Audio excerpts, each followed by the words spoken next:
All right. Hey, folks, we are going to, it looks like my internet cut out this morning, caused my art stream to cut off after a half hour, and I didn't find out about it until about 50 minutes in, and I had to get my day started. So, having said that, with God's grace, we're going to have a steady stream this morning, or this afternoon, so we aren't interrupted again. Give me a second here. Afternoon, so we aren't interrupted again. That is loud enough. Let me go ahead and do my social media posting here real quick. I'll drop a hello here to everybody, and then we'll officially get started. So, hey, my name is Phil Kearney. I create role-playing games. I illustrate them, and I publish them online. And I've been creating content for Dungeons & Dragons 5th edition, publishing on the DMsGuild since 2018. There are a ton of books that are listed down below that all have free previews. You can look through my collective work. And if you think this stuff is cool, run it through a campaign. If you want to support me, consider making a purchase. That would be greatly appreciated. I've been running games in D&D since 1987. I've been a freelance illustrator since 99, and content here on DMsGuild since 2018. So I'm a big fan of the Dominion style of gameplay, where your characters gain power, take control of a region, and then make that region their own and protect it, or use that as a lever for additional adventure plot hooks, doing things involving your land. That's a major component of how I like to run games in general. So when the Bastion system came out for 5e2.4, it was a great opportunity for us to adapt that style of play back into 5e. The Bastion system, it's like a half step in that direction, but it would have taken a lot more page content than what they seem to have had available in the DMG to be able to really address it as a game system that motivates and builds like episodic adventures, where your Bastion has a turn, a complication arises, creating an opportunity for an adventure hook or multiple adventure hooks that the team chooses from. Execute that adventure, resolve it, then the Bastion turn resolves with that adventure, resolving the complication in the order that you had issued, and that then triggers your next Bastion turn a week later. That then potentially creates new complications to push your characters to continue just barreling down the pipeline from level 1 to 20. So let's see. I've got all my social medias updated here, and I only have about an hour or so today for me to build out stuff. So let me just say then, here on the YouTube channel, like, subscribe, hit the bell icon for notifications of when we're live in the future. Here's the full playlist of the 20 episodes of the Bastion campaign, plus all of the command concepts that we had for mass combat, guilds, and kingdoms prior to release of the Bastion system, where this is all being derived from at my own home table for the past few years. And if you actually want to read along, this playtest document here is Look, Don't Touch. It's a read-only Google Doc, which is the same doc that we've been playing around inside of here on stream for the past, this is the 20th episode, so like the last month or so. I'm gonna adjust my seat real fast. We're working on facilities right now, so we've resolved the initial actions and the cost of resources. You gain resources as you gain ranks. So if you're playing the game in that you are aligned, like your Bastion is lockstep with gaining your character's levels, you're essentially gaining about 1 or 2 points of resources per level from level 1 through 20. By 25th level, it's first level, 5th level, 9th level, 13th level, 17th level, which is half casting progression. Whenever you gain a proficiency bonus on your character in 5e, that's when, if you're lockstepping, your Bastion would automatically gain additional resources to advance its rank to stay in step with the proficiencies that your character is getting. Your Bastion is also acquiring those same sort of bonuses. Or you can have the Bastion lead in the campaign, where gathering resources is your primary concern, and then you create teams of characters. You could have multiple teams, a West March style with multiple players if you wanted, but the guild's advancement is the priority. And as complications arise, you build adventuring teams to resolve whatever that problem is. And you can have specialist teams. I've got a fighter combat team for the Spelljammer combat and exploration rules that we use. I run an Eberron asteroid belt campaign where the team, their Bastion is an asteroid mining operation where they send miners onto asteroids to dig the rock out to then send it back to Moral Hold for smelting and profits, and it all works off of resources. So as complications arise, they activate different adventuring teams to then go pursue those goals. So they've got a delving team. It's like effectively like around 7th level right now that are specifically dungeon delvers. We have using my Spelljammer combat exploration rules. If you've seen that, there's fighter combat mechanics like for squadrons of combat or for individual characters piloting fighter ships at the speed of spelljamming using your character's normal action economy. You're essentially wearing a mecha suit that can fly like Gundams is essentially what it is at the 50 or 500 foot scale, depending on the size of the mecha that we're working with. And they have like 30-foot mecha right now, which sits inside the 50-foot space. So they have a fighter pilot team. It's about 4th level right now.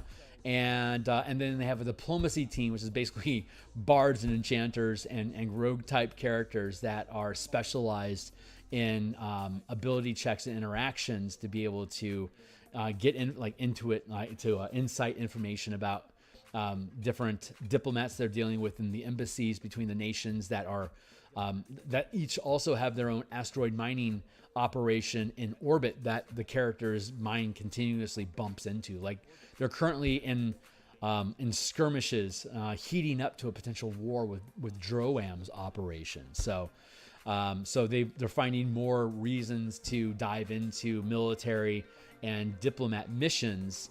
But they like delving more than anything. So most of the adventuring we do is them peeling open rocks and fighting monsters and stuff inside of it, so that they can clear out the risk, so they can send miners in to get gold or whatever. So you gain resources if you're leading with the campaign. As you gain more resources, your guild gains rank, which opens up greater things that you can, like just like with characters gaining levels. As your Bastion gains levels, they can do more and more amazing things that creates more and more amazing challenges and complications. Like if you try to find out the name of, like the true name of Baphomet, that's going to be like a 5th rank sort of research thing to do.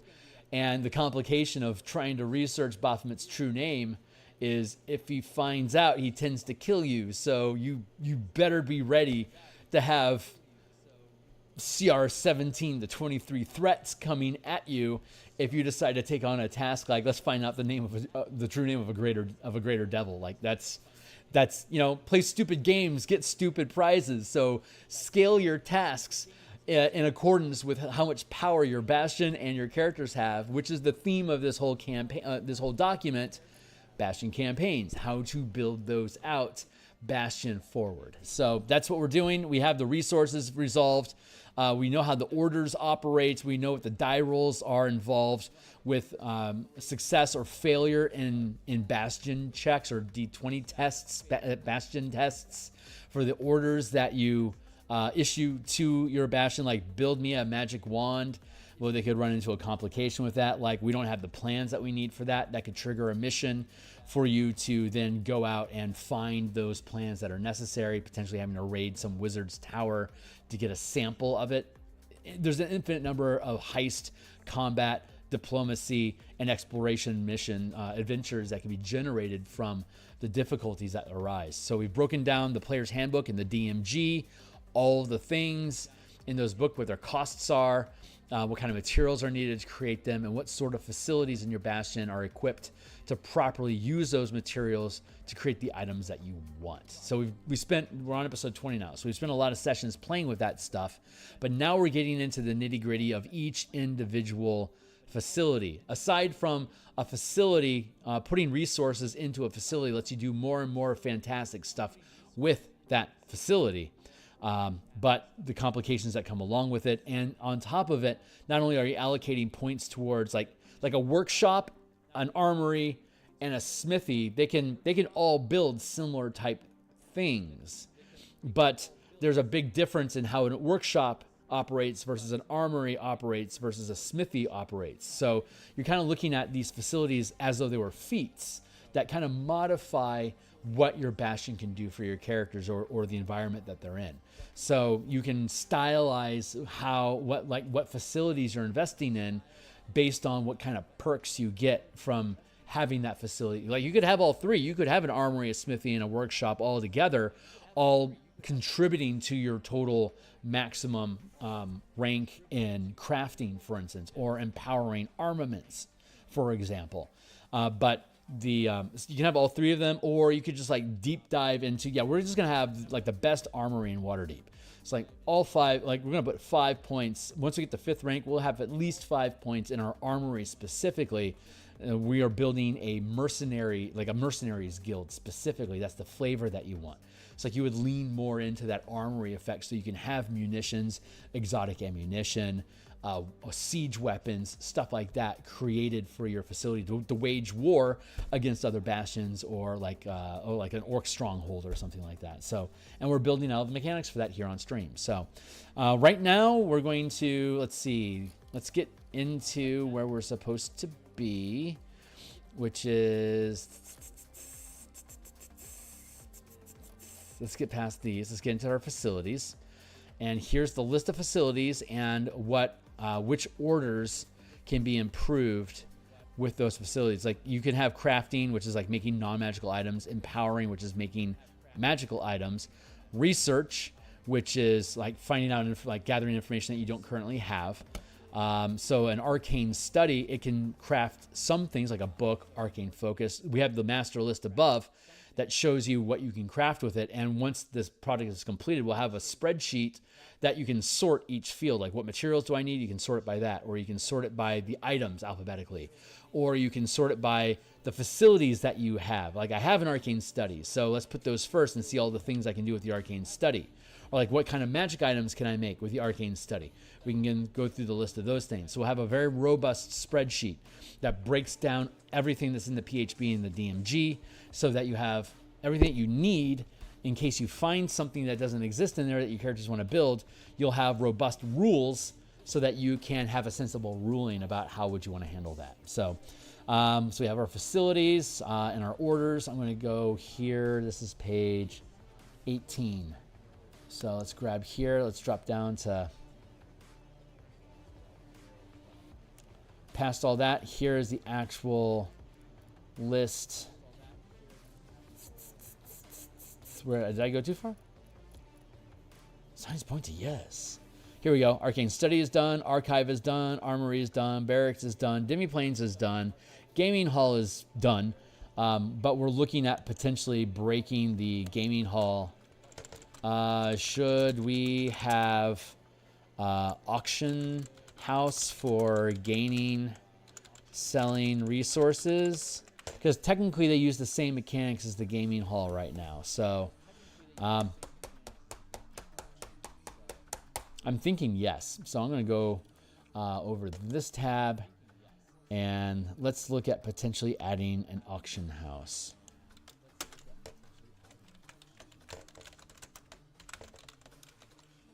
That could be a first rank thing. And the auction house would be working in, it would be mainly maintain and trade would probably be the primary orders that an auction house would have access to. Looks like the Gaming Hall again. Maintain makes sense.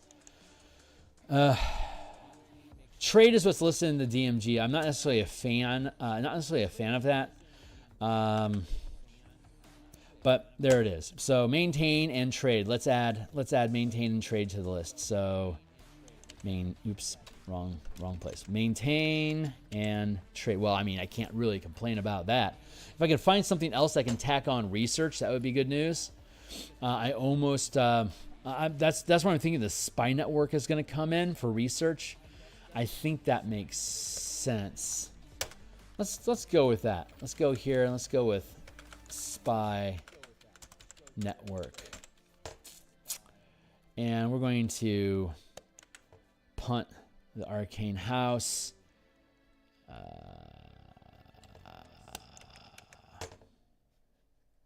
Let's see. Meditation chamber, menagerie, sacristy.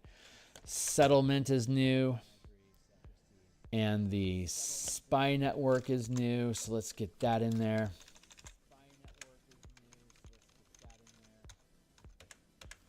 And that's going to be research and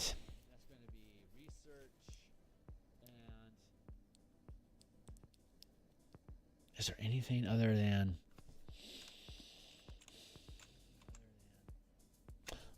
yeah, let's just go with research for now. I'm just going to put down for research. Bam. There you go, buddy. We're really starting to get a balance in here amongst tasks. I'm very, very happy with that. Cool. Okay. Okay. That's good. So what are we actually officially on right now? Let's go back up here into our facilities. And then here we drop down into the stuff that we are building. Barracks. Demiplane. Gaming hall. Garden. Garden was tough yesterday. That was a rough session. Greenhouse. We're back into it. So let's see. Greenhouse increases craft, harvest, and empower. And if we go to our big list of items that are in the PHB and DMG, let's see where we find items that are in the greenhouse. Obviously, weapons and stuff is mainly going to be armory and smithy, sure.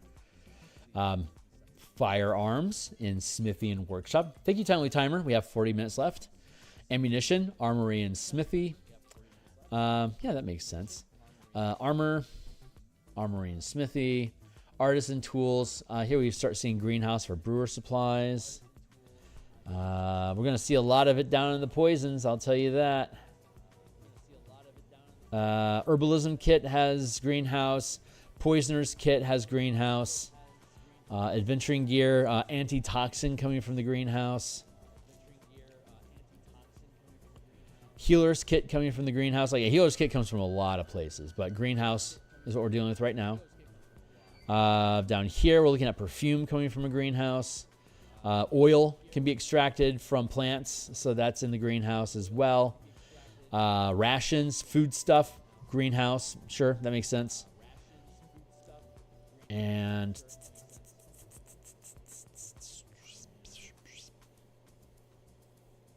this should also be garden, greenhouse, pub. Ale, spirits, wine, that comes from a pub. Poisons, here you are. Yeah, greenhouse is like almost literally everywhere except for the weird stuff. But anything that's plant-based out of the poisons list or can realistically be off of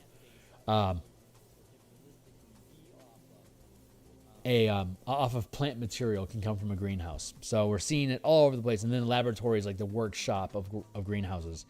And then we're looking at brewing potions as greenhouse. And that's it. So brewing potions. Greenhouse, empower. Equals 1 to 5 equals empower. Potions. They're pretty simple. Empowering potions. Crafting. Craft 1 to 5 equals create non-magical items from plant materials. Because we have plant materials, animal materials, and mineral materials. Those are the 3 types of materials that exist in the universe. There's also mana, which is a magical material, which isn't any one of those 3 things. But technically, that's covered in its separate category of empower, where you're taking mana and you're infusing it into a non-magical item to become magical. You can also infuse mana into a character for them to gain a charm, feat, skill, or proficiency in something. So those are ideas. Greenhouse, increase the rank in 1 order. Craft, harvest, maintain. Like if I want to, and empower. Craft, harvest, craft, empower, harvest, maintain. Is that all? Do we have all 4 of those? And because it can produce food, maintain is appropriate for the greenhouse category. So that's another one for there.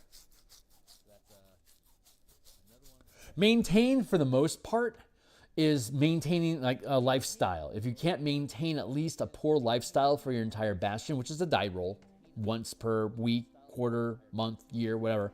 If you can't consistently maintain at least a poor lifestyle for your guild, it basically goes bankrupt. Your shit's stolen, it gets burned down by arsonists, whatever. You just can't sustain a safe environment for your hirelings and tools to be. So the bastion eventually falls. So you want to make sure that you're putting points into the maintain skill, into the maintain order, so that you're getting higher benefit, so you're getting higher die rolls, so it's more easy for you. And sometimes the complications that arise requires you to up your, like you have to maintain a wealthy lifestyle, or you have to maintain an aristocratic lifestyle, for instance. Let's see. Greenhouse, pretty simple. Increase the rank, create non-magical items from plant materials as listed above. Empowering potions, rarity equals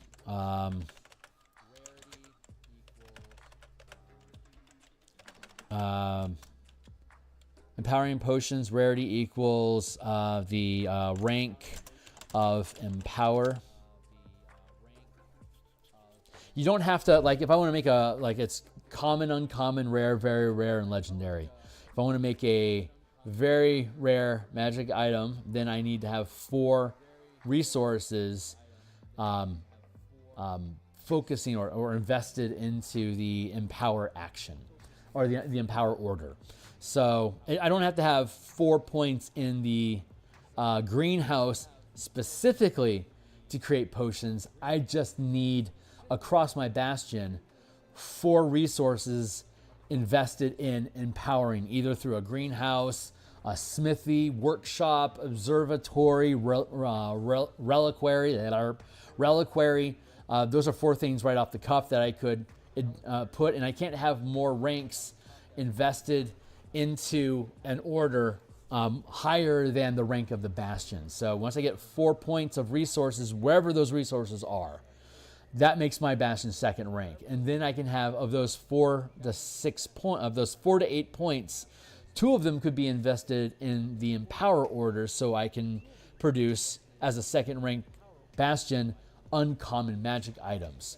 And which magic items I can create is based on which facilities I have resources invested into. So we know that the observatory, the greenhouse can create potions. So could the garden. So could the pub.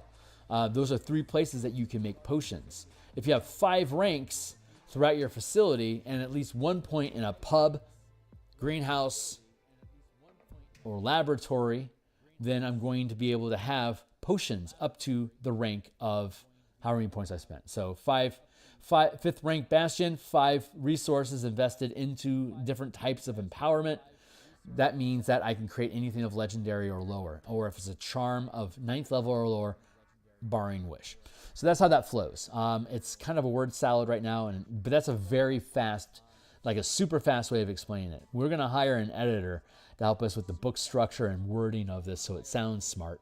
And then we'll be doing all the artwork on it. As I say, we design, illustrate, and publish role-playing games. So this is one of like 6 products that we're working on right now for publishing on DMsGuild.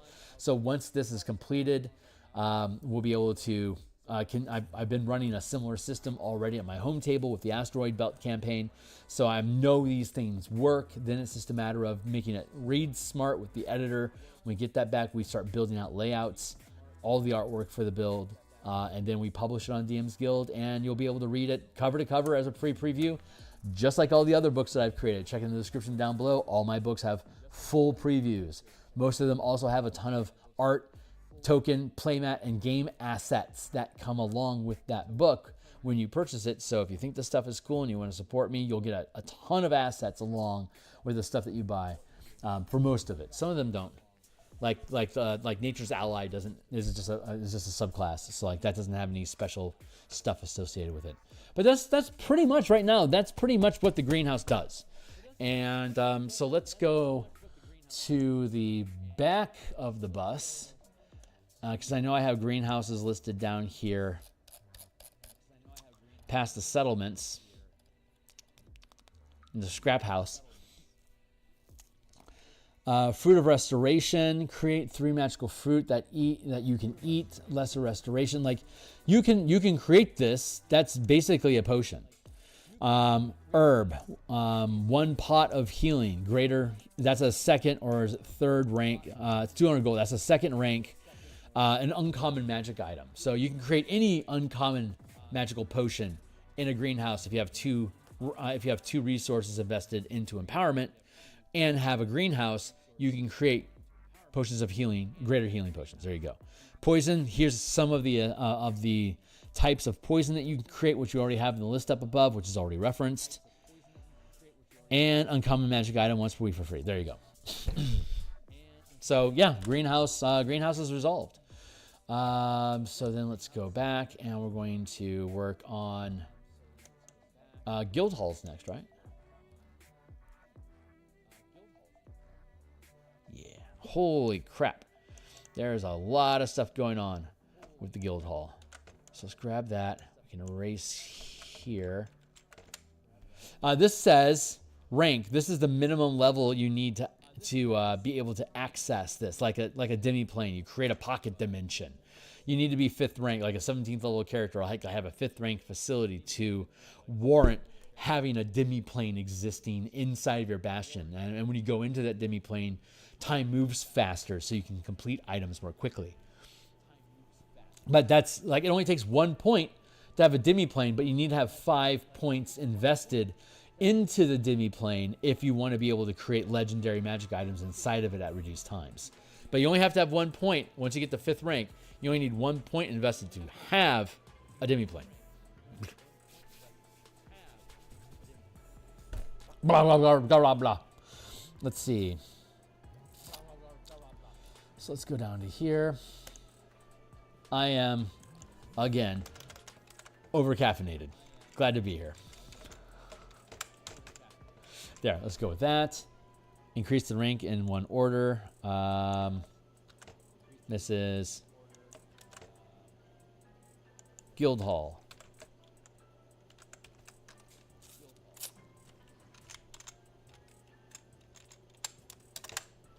Increase the rank in 1 order. Craft, empower, harvest, maintain, recruit, research, trade. A guild hall is a location where specialists of their industry gather to improve their skills and to work together in collaboration. So if you put a guild hall into your bastion, you are actively inviting experts to come and perform their trade in your facilities.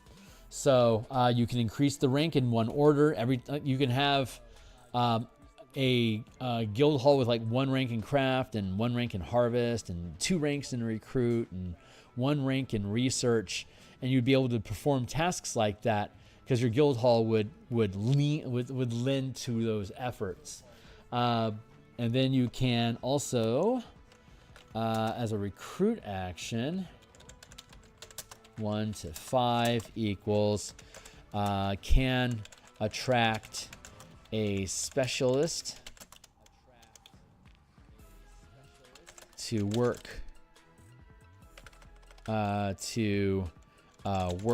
at your bastion. Assign. Let's see. Assign the specialist. The specialist is rank 1 to 5 and can is rank 1 to 5. Can attract a specialist to work at your bastion. The specialist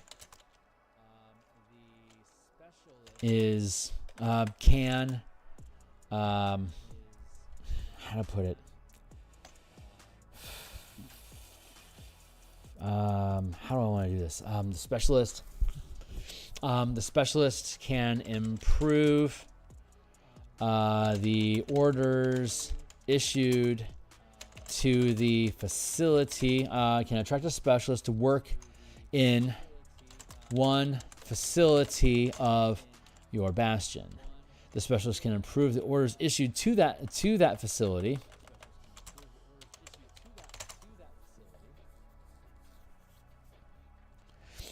Let's do it this way. The specialist can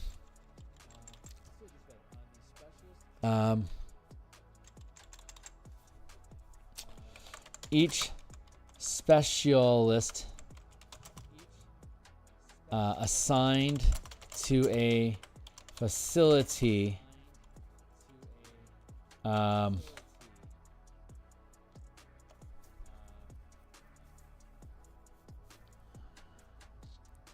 do I want to word this?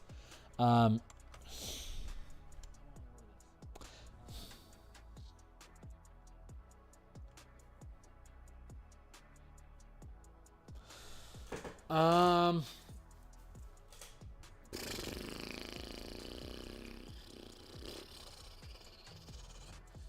do we want to do this? Oh no, that's not the way to, that's the wrong way to word it.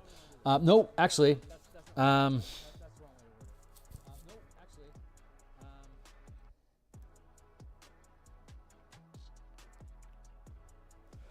let's see. Can attract a specialist to work out. Okay, so if I have 5 ranks of recruit, I can get a 5th rank specialist. A 5th rank specialist is capable of performing, can be issued orders as though they are a facility. Let's see. Specialists, okay, can attract a specialist to work at your bastion.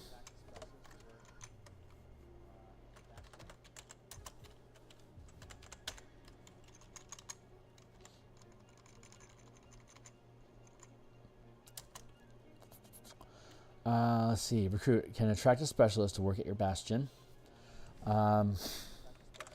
Each specialist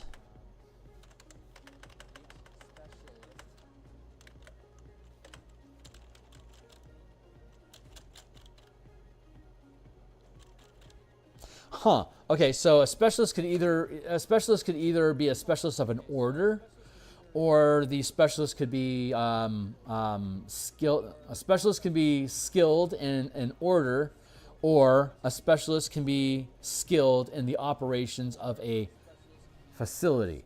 That's the debate that I'm having right now. The idea is that if you have specialists attached to your facility, you can increase the rank of that facility without increasing its size. Normally, you have to increase the size of your facility to incorporate a larger work crew that's going to be able to operate at the level that you've invested into the bastion. You need more manpower to do the thing. But if you have specialists that are highly skilled in the actions used that are performed at that bastion, you do not need to increase the rank, and you do not need to increase the manpower.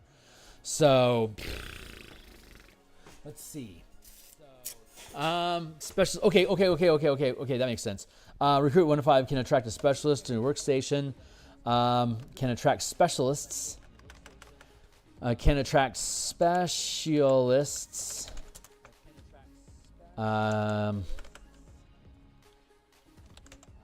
Skilled in the operation of a single facility that is already in your bastion. Blah, blah, blah.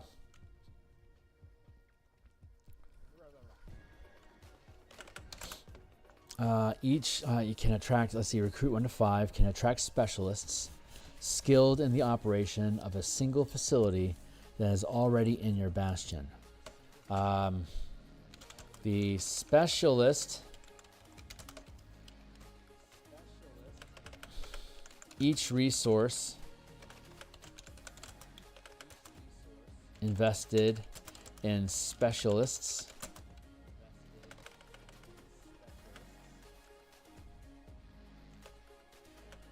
each resource invested in a specialist at a facility increases the rank of that facility without increasing the size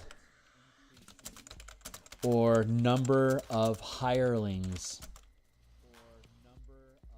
working there.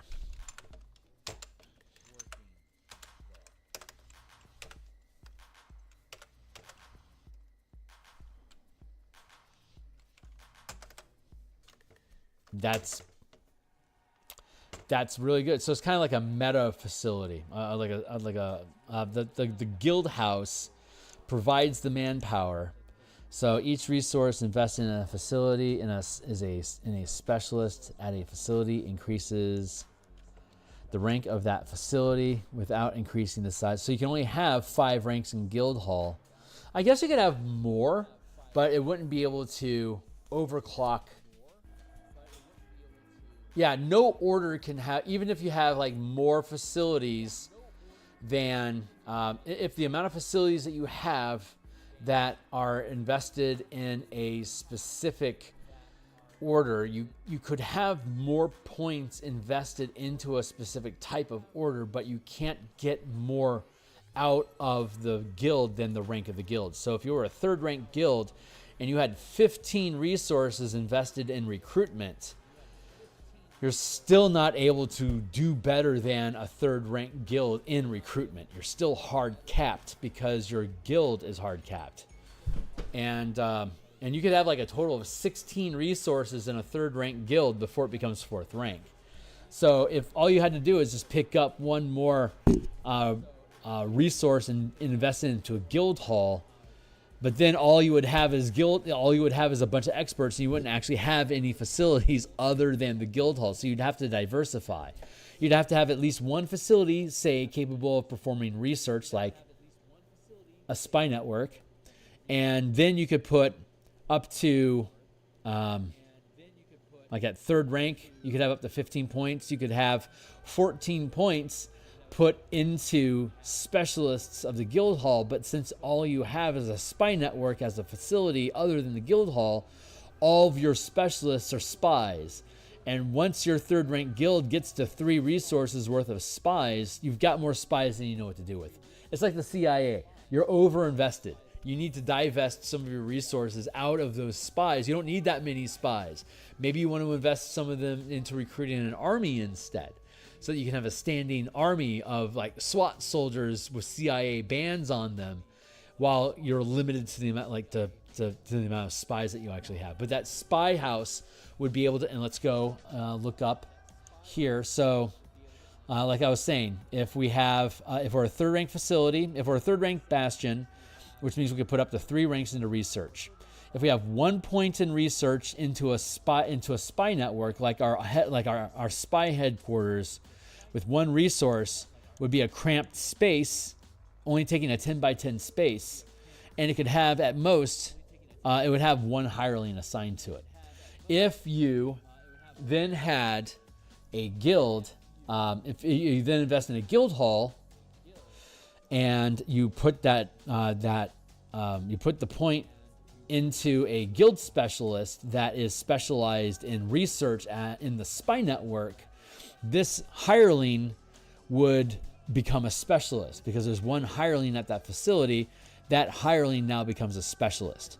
So you would be able to, as a 3rd rank guild, you would be able to invest 1 resource into that specialist to now have 1 resource in the facility and 1 resource in the specialist. So the total resources invested into that order of research in the spy house, in the spy network, would be 2.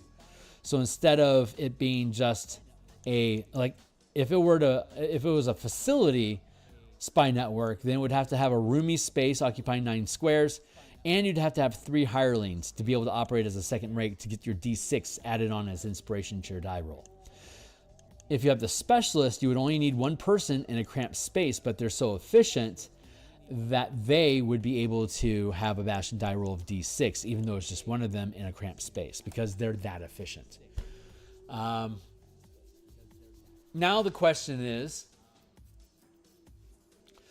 Specialists are basically sidekicks, warriors, adepts, and experts. In the instance of the spy, network, maybe that would be an expert, a spy. It could also be a diviner, which would be an adept, but those all progress at the half casting progression as per Tasha's Cauldron and everything, thus lockstepping them in with the ranks of the Bastion, going from 1 to 5, just like half casting progression goes 1 to 5 for the adept. So, taking that idea into account, we could potentially have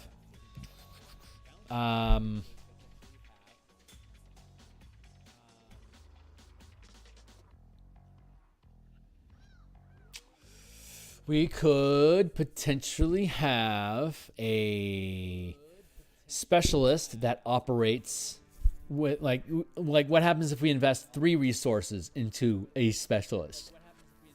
Does that specialist now operate as 3 ranks worth of facilities as one person? So I could put 3 ranks, like I could continue investing in that that one specific specialist to be able to gain ranks.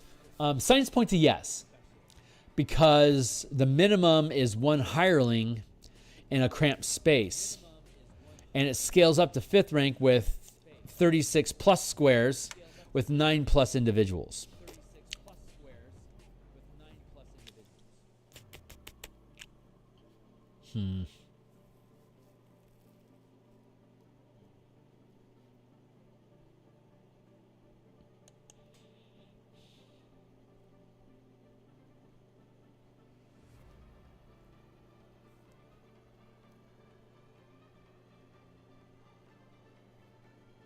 Cramp, roomy, vast. It's larger than 4, so it's roomy. It's larger than 16, so it's vast, even though it's in between steps. That still makes sense. 1, 3, 4, 7. Do I want to go?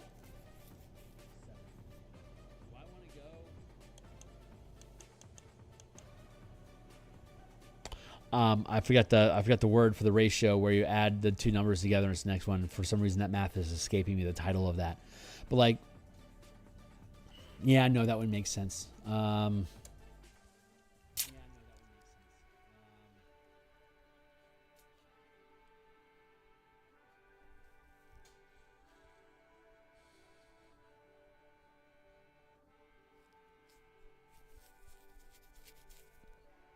So the minimum is 1 hireling. And if this was a 5th rank specialist, we could theoretically still just have, like, that'd be like your sage, like your grand sage. He knows everything. He is a living Akashic record. So it's just that one guy, and all you got to do is ask him questions, and he can spit out D12 answers at 5th rank.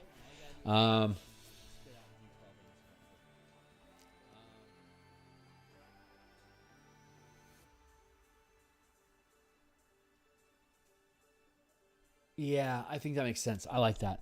Okay, let's do it that way. See, recruit 1 to 5 can attract specialists skilled in the operation of a single facility that is already in your bastion. Each resource invested in a specialist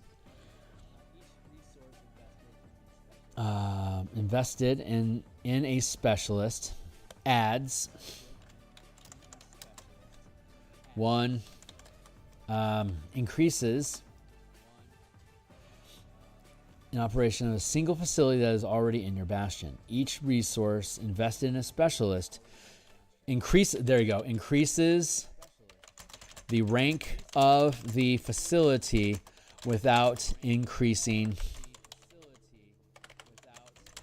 the size or number of hirelings working there.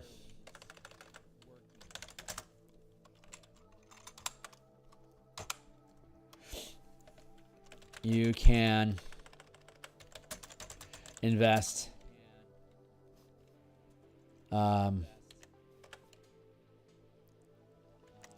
multiple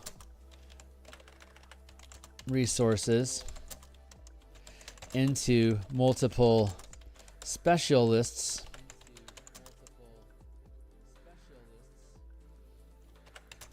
but the rank of the order the specialist is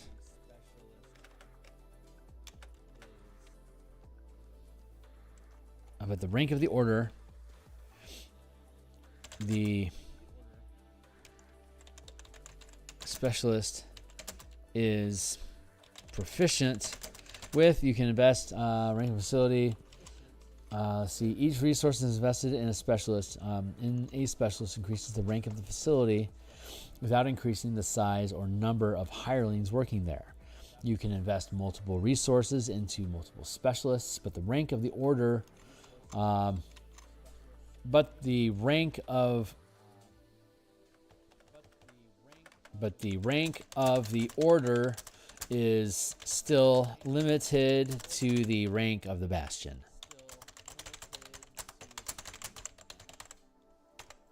There you go. So if I have a third rank and I have a workshop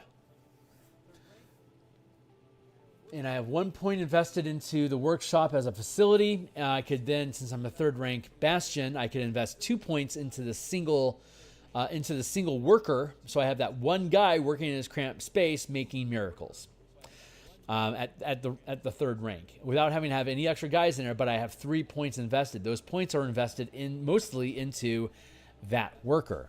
That's the answer. To recruit a specialist,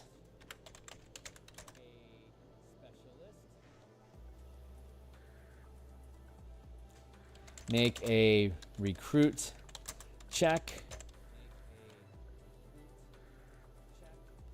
with DC equal DC depending on the rank of specialist you hire.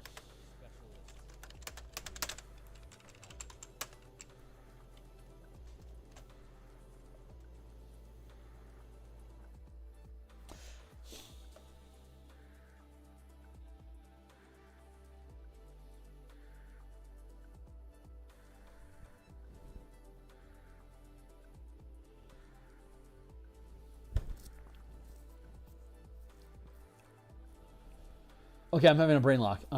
Okay, so you can invest multiple resources into multiple specialists, but the rank of the order is still limited to the rank. You can invest multiple resources into multiple specialists. Okay, that's now we're having a brain lock. That's a contradiction, because a facility can perform many different orders.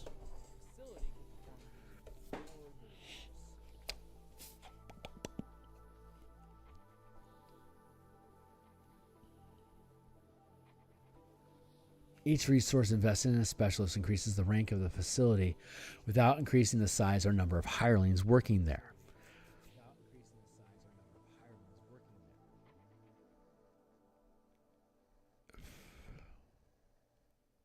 You can invest multiple resources into multiple specialists, but the rank of the order...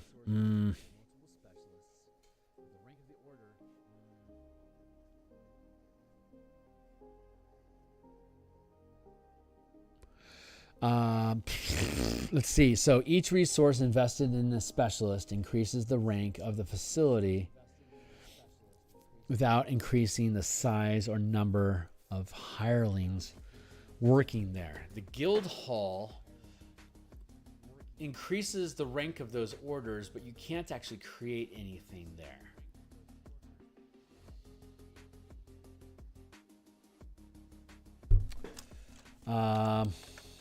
Rank of specialist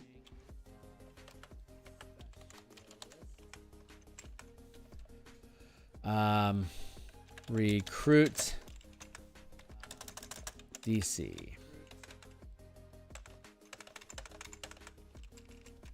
As usual, 10, 15, 20, 25.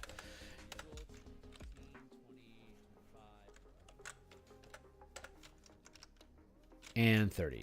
There we go. The DCs are very basic. D&Ds are pretty, even with options, it's still a pretty binary system.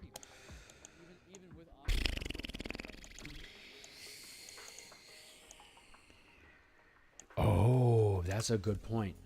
Okay, because okay, so when I have one rank invested into, say, a workshop, I can craft and power. Those might be the only two things. What can I do in a workshop? Hold on. Yeah, craft and empower. So if I have one rank in workshop, I have the workshop, and I can choose one of these skills. So like, let's say I have a workshop, and I'm first rank. So let's say I have 1 point that I put in a workshop, and that's the best that I can do for crafting. And then instead of putting another point into the workshop, I instead put a point into a specialist working in the workshop. The workshop can now remain a cramped space with only 4 5-foot squares. It still retains one worker, but that worker is now a specialist. And the specialist can, if I'm first rank, it doesn't help me to put the specialist in on crafting because my crafting rank is already maximized. But I could put him into empower. So the facility stays the same size. And the specialist there, we can craft, and the specialist that's there can craft, but the specialist can also empower. I think that because the specialist works in the workshop, it can do what the workshop is equipped to do, which is craft. But the specialist has its own resources that are invested, and in the workshop, it could invest them in either craft or empower. Since your crafting is already capped at first rank with 1 point, you would then, if you have a specialist, put them in empower. So those 2 points gives you one facility that can perform both craft and empower with one person. So now the question is, I can issue 2 orders. And if I issue both of those orders to the workshop and only have one person in the workshop, are they performing both tasks? Are they capable of doing that? Are they so skilled? Do I need to have at least one worker per order?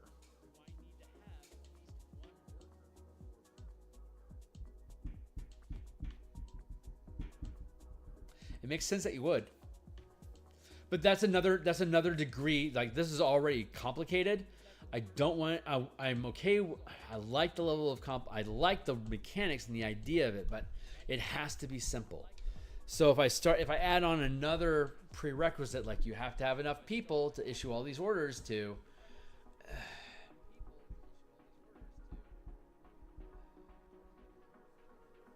no, I don't like that.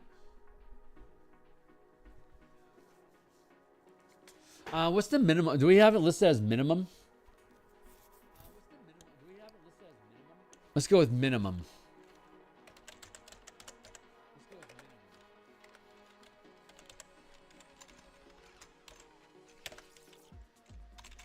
Yeah, that feels better. Minimum size, minimum hirelings. That tracks. Okay, cool. I think we're starting to lock this one down. Guild halls are interesting. Let's see. To recruit a specialist, make a recruit check with a DC depending on the rank of the specialist you hire. Let's see. You attract. You recruit.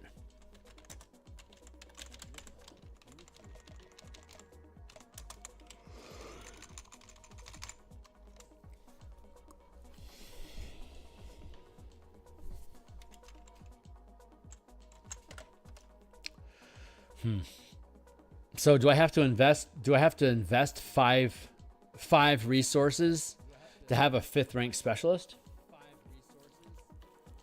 Resources are like meta currency, so it would be maintaining the specialist with all the materials the specialist would need to perform their task alone.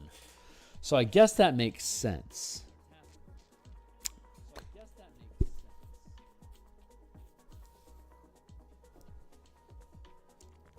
See, each resource invested in a specialist increases the rank. Yeah, each resource invested in a specialist increases the rank. Increases.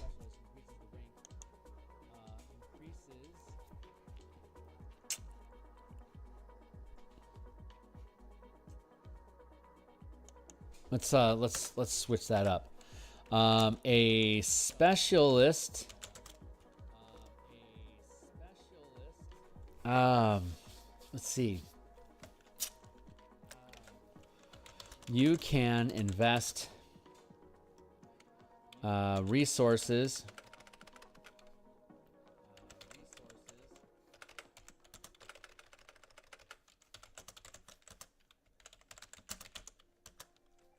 you can invest up to 5 resources into a single specialist,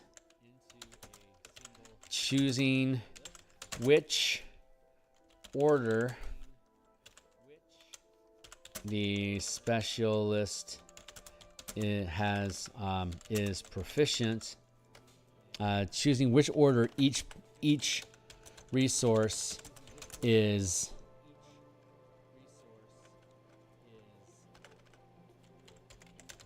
improves up to a total of 5.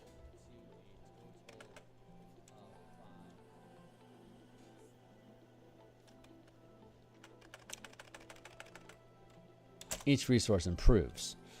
A single specialist cannot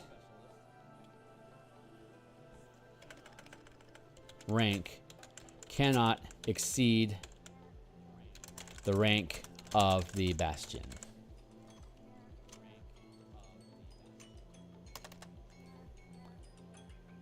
What time is it? 1 o'clock? Okay, I've got 20 minutes left, and I got to bounce for the day. But we'll be back tomorrow night. We're going to be back tomorrow night from about 6 o'clock till 9 p.m. Seattle time for a 3-hour block of this. And then we'll be back on Friday morning, Friday lunchtime as well to continue these tasks. So I think we'll get the guild hall resolved today. So we're really talking about specialists, which you gain through the guild hall. So guild hall, increase the rank in 1 order.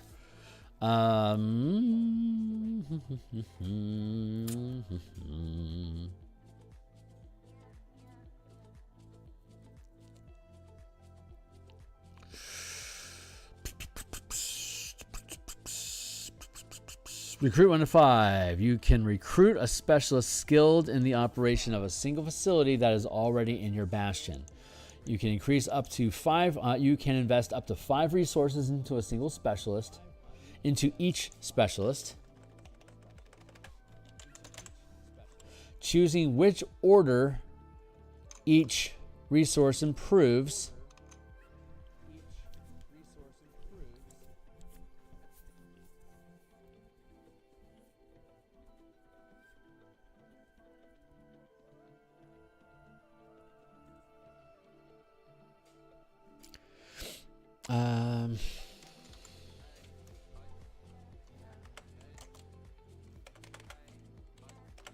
Matching the orders increased by the guild hall. A single specialist cannot exceed the rank of a bastion. So if I have a 3rd rank bastion, and I have a, let's say, we'll stick with workshop, crafting and empowering. Okay, so I've got 1 rank put into a workshop, into the workshop, and at 1 point, say it's going to go into crafting. Now, a workshop is able to perform crafting and empowering checks, but if I want to, if a magic item, I can create anything of 1st rank that the workshop is capable of producing, as listed on as indicated on the list above. If I'm a 3rd rank, let's just make it simple. If I'm a 2nd rank bastion with 4 points, right? I've got 1 point put into workshop. I've got 1 point put into, say, a gaming hall, so I have a source of income. And then I've got 2 points left over for 2nd rank. I put both of those points in the guild hall. Let's say I put 1 point into craft and 1 point into empower, and in the guild hall and in the gaming house, the 1 point that I put in was for maintain. So I've got, let's chart this out real quick. That sounds like fun. Before it gets too complicated, let's make sure it's not too complicated, right? So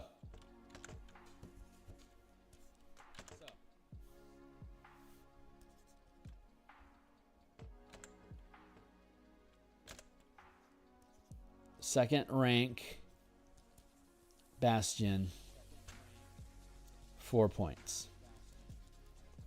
We have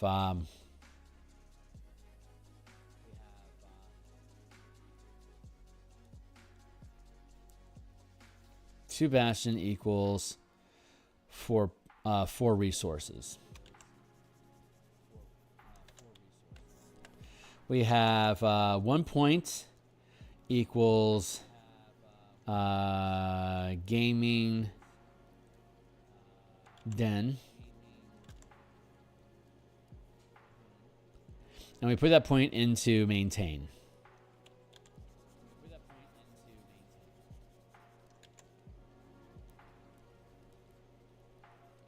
We have 1 point put into workshop.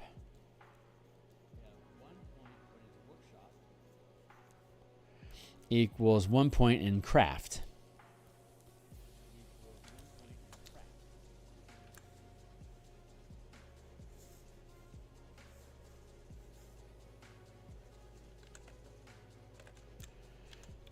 Equals 0 trade equals 0 empower. But a workshop can both craft and empower. And can it do anything else? Let's double check that real quick. Let's just look at the workshop real fast.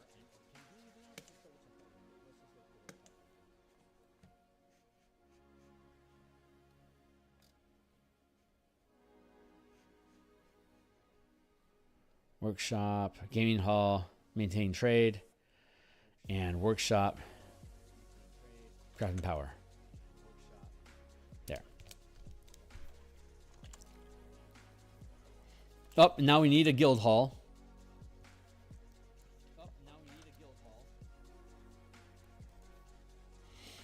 Equals 1 point, and let's say, let's put that point into empower.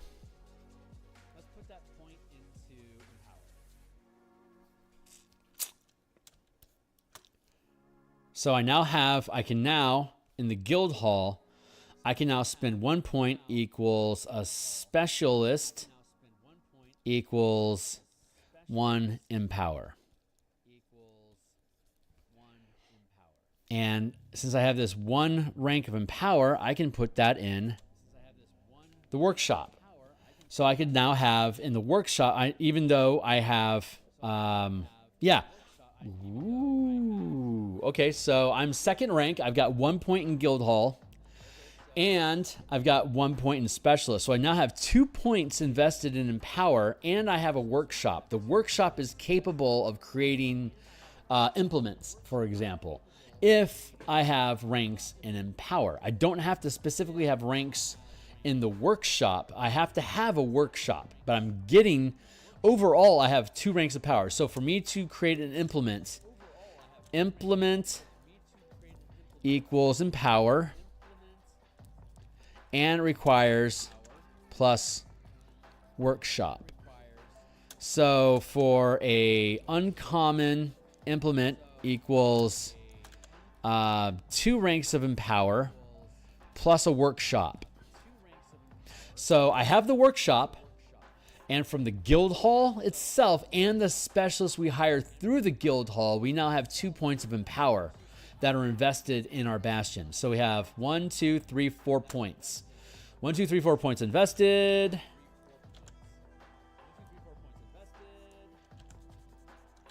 There. So I can now operate in my second rank bastion. My cap is second rank for any of the orders. Empower is now second rank, 1 plus 2. My crafting is 1 from workshop, and maintaining is 1 from the gaming den. If I issue an order for my workshop to create an implement, since I have 2 points of empower and the workshop, I can, as a first rank facility, which is only a cramped space with a single worker, that single worker is now my specialist in the guild hall that's both performing the crafting action and the empowering actions inside of the workshop.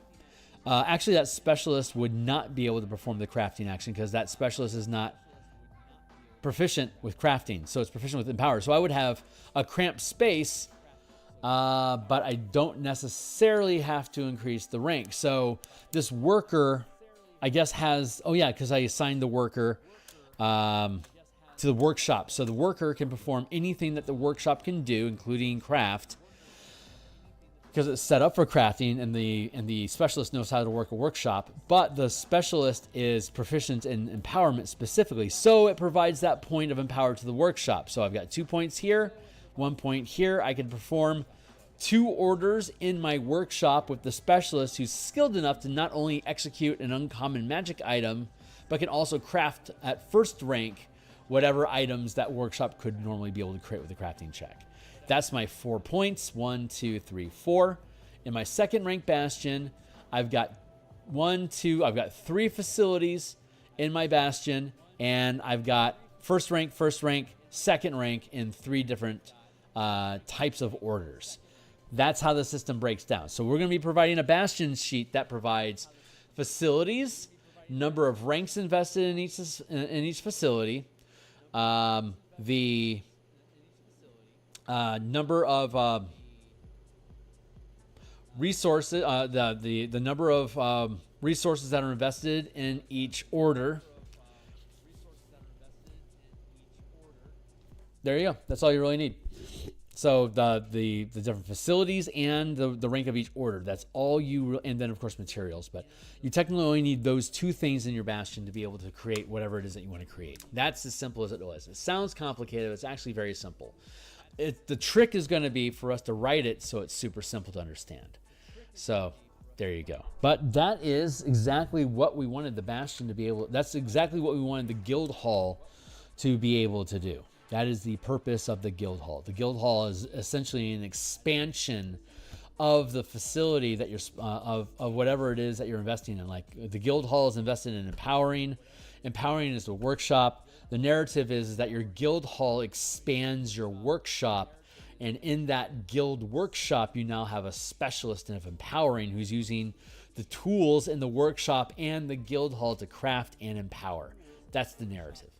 So that works. It actually works.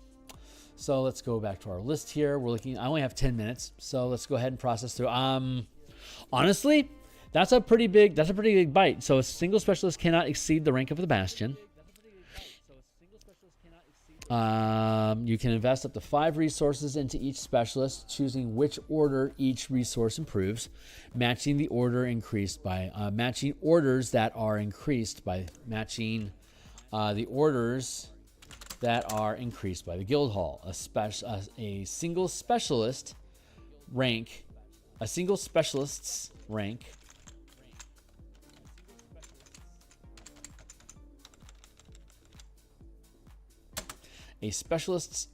cannot exceed the rank of the Bastion. This is obviously a lot more complicated than what the DMG is, but the DMG doesn't have any die rolls or resolution mechanics. You just say, I want a magic potion. It says, well, you can choose one of these 3 magic potions. Which one do you want? It's like, well, I don't want fucking any of those. I want something different. It's like, well, ask your DM if you can. And this is giving you a structure for when you ask your DM if you can, your DM can say, yes, you can. Or no, you can't. You need to set up like a laboratory to do that, for instance. So let's see. Each resource invested in a specialist increases the rank of the facility. Each resource invested in a specialist increases the rank of the order.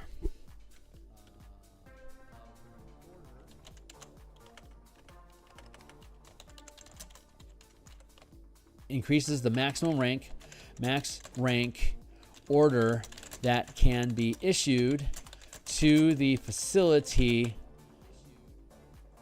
assigned to the specialist. Hey, Francois. I don't have a lot of time today. I only got about 10 minutes left. But I'll be back tomorrow night for about 3 hours, and I'll be back at lunch tomorrow. So each resource invested in a specialist increases the max rank order that can be issued to the facility assigned to the specialist, without increasing the size or number of hirelings working there. You can invest multiple resources into multiple specialists, but the rank of the order But the rank of the order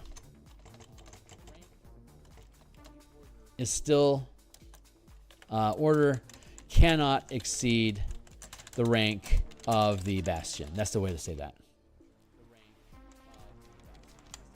To recruit or train, to recruit a specialist. There we go. To recruit a specialist, make a recruit check. Good. To recruit a specialist, make a recruit check with DC with a where the DC is dependent on the rank of specialist you hire. Here you go.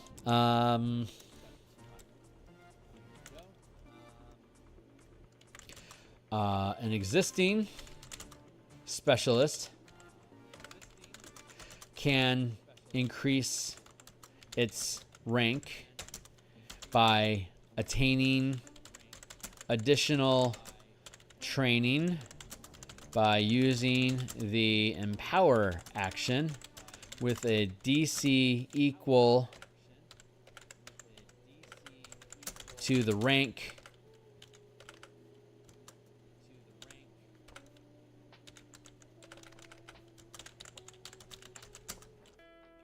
equal to the target rank of the specialist being trained. So if I have a second rank specialist with 2 resources that are allocated to them that we want, wait a second.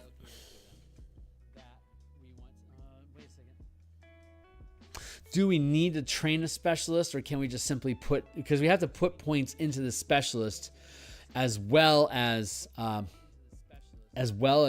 make a roll to increase their rank.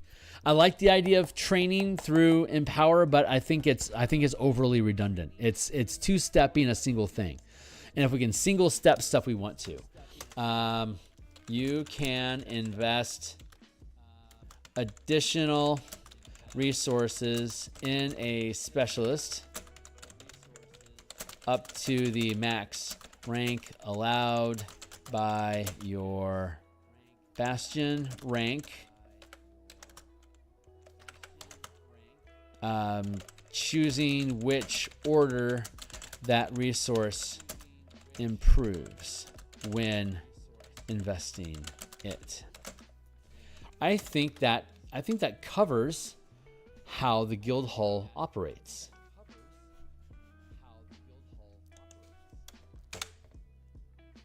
It's another okay, so you invest in a settlement so you can have a larger area to perform, carry out the order of whether it's maintain or harvest is generally the 2 things you do with a settlement. So a settlement allows you to make a bigger area when you're making your checks. A specialist allows you to reduce the area needed to perform the task because they're ultra specialized. They can do more with less space and manpower. That's how that works. And since you put points into the specialist becomes proficient, more skilled in whichever order it is that those points are allocated to. If I want a trade specialist, I'm going to put as many points as I can in that specialist into trade so I can keep ramping up my trade bonus without having to increase the size of my facility or manpower. That's how that works.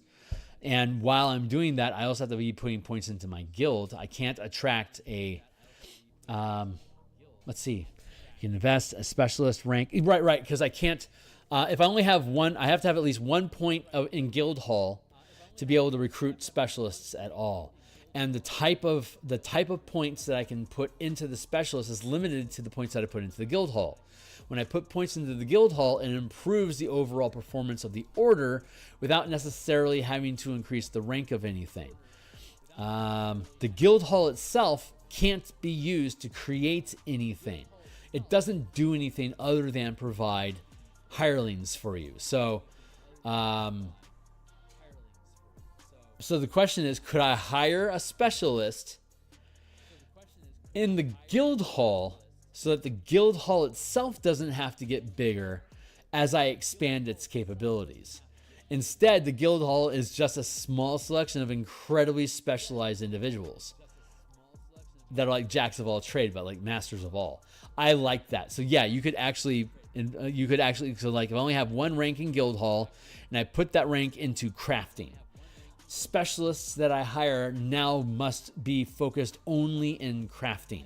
And they can have as many ranks in crafting individually as my Bastion has ranks overall. So a third rank Bastion can have specialists in the guild hall with three ranks of resources themselves. But since my guild hall only can craft, then all those points have to be invested in crafting. So if I have to have a facility that can craft for the guild hall to do so. So if I have a workshop, 1 point in craft, and a guild hall, 1 point in craft, and if I'm third rank, I could then recruit a specialist with a point of craft, and that gives me the 3 points that I need that my third rank Bastion can have to perform the crafting check, using my guild hall workshop combination with my one worker specialist, the crafter. And I now have 3 ranks of crafting inside of one person out of 2 facilities, the guild hall and the workshop. Okay, like that's efficiency. Or the other way I could do it is like if I'm harvesting cotton as a material, I could invest points into a settlement that expands out into acres of cotton that I could then have multiple workers going out to harvest that material to provide to my Bastion to produce like padded armor, blankets, tent, whatever, clothing. And that's my 20-minute mark. So we successfully completed the guild hall. I'm happy with that as a base model. I bet we can make it less. It's a little techy right now. We're about Pathfinder 2 level of technology right now, like mechanical depth, PF2 level mechanical depth with this system. And if I can simplify it, again, once we go through all of these, we can see ways to simplify the process. So we got to make it the way it needs to be built first, and then we can go through, we can optimize the build so it runs sleekly with as minimum rules as possible, but to be able to still create that risk reward effect. So that's the idea. I'm done for the day. I got to bounce for now. I'll be back tomorrow morning to continue Eberron Undead art. I'll be back tomorrow night at 6 o'clock P time, Pacific time. Probably work on a 3-hour block from 6 till 9 p.m. To continue fleshing this stuff out. The next thing we're going to work on after we had the guild hall, the next thing is going to be laboratory. Ooh, fun. Another good example. So let's take this.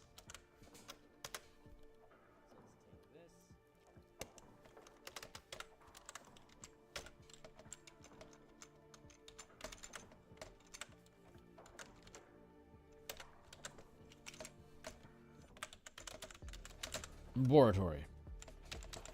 And laboratory can specifically increase the rank of craft and power research.